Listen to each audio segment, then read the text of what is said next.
Alright, what's up everyone? Today we're going to be doing my first Smash Ultimate tutorial video of many to come. And today we're going to be talking about how to easily count frame data.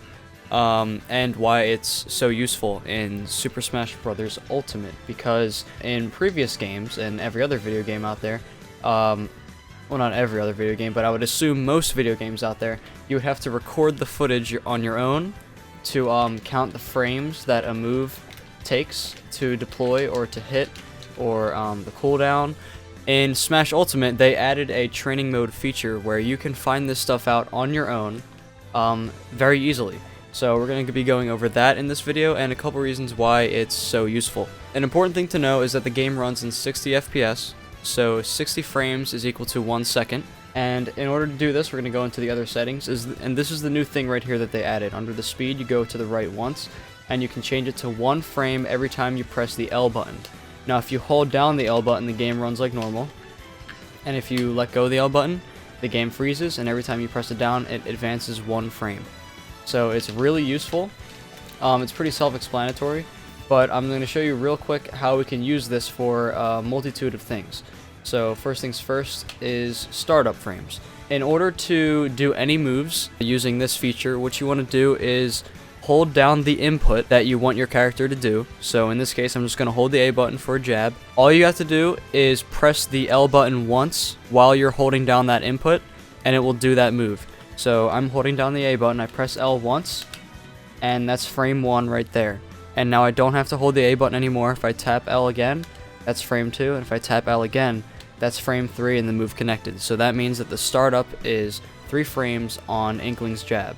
And now you can also do this with every other move in the game with every other character. So for example, we can go over here, we can bring Inkling down a little bit, and I can now hold the C stick backwards, so to the left, so she could do the back air, and you press L, and you got 1, 2, 3, 4, 5, 6, 7 frames.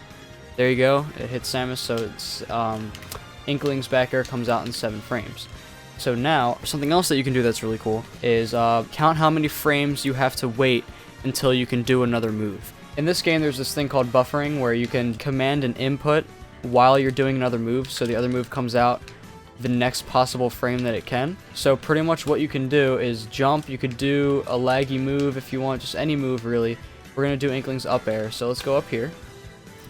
I'm not going to count this just for the sake of time, but holding up on the C stick, you can press L, and she's doing the move. And now I'm going to hold down the A button as I'm skipping through these frames. Normally you would be counting them.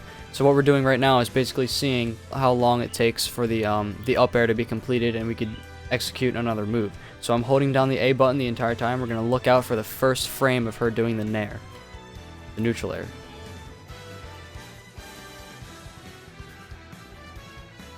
And it's right there. So that would be the first frame. And if I just hold down the L button, we'll see the nair come out. Pretty much you could do this with every move too. And you can also count landing lag and stuff like that. So you can just do a move like the down air, and then you can hold the A button or even the shield button if you want. And you see you got 1, 2, 3, 4, 5, 6. Or I think that would be 5 frames of landing lag. So that's another use you have for it. And pretty much you can use this to count the startup, the end lag. You could use this for really anything. You can use it to see which moves come out faster with your character, which are slowest with your character, so you can see what's best in what situations. There's also something a little bit more advanced that you can do using the control option on the CPU. So right here I have the CPU under the control option, and I have a second controller plugged in. Now this is going to be a little bit tough because I have just one person, so you're going to have to get creative on how you do this. But what you can do with this frame counting feature, you can actually see what moves are safe to do on shield, for example. So let's test that out.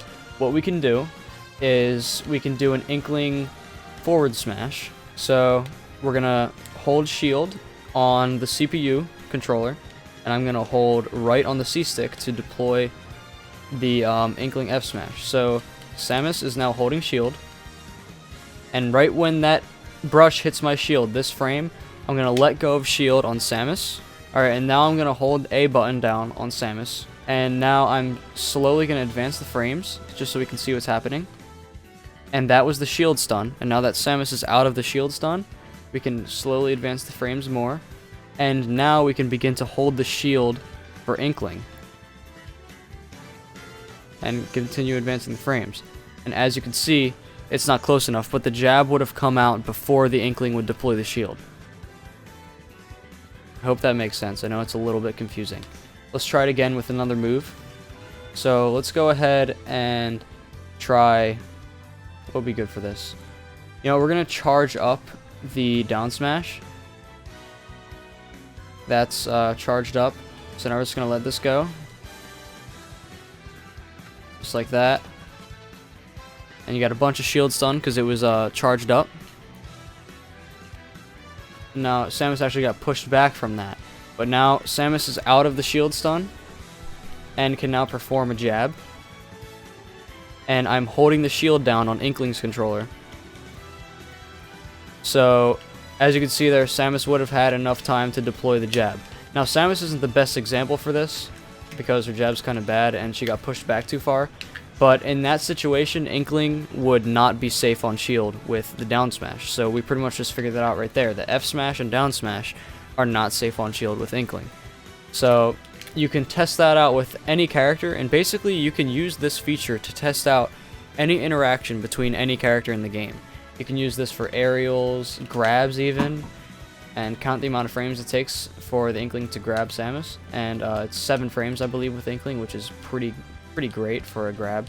That's one of the better grabs in the game. Yeah, so clearly there's a lot of uses you can get out of this feature that they added in the game. I hope you guys get to understand how to use it from this video. I hope it made sense enough. So yeah, that's pretty much it, and stay tuned for more Smash tutorial videos, and I hope everybody's enjoying the game so far. Peace.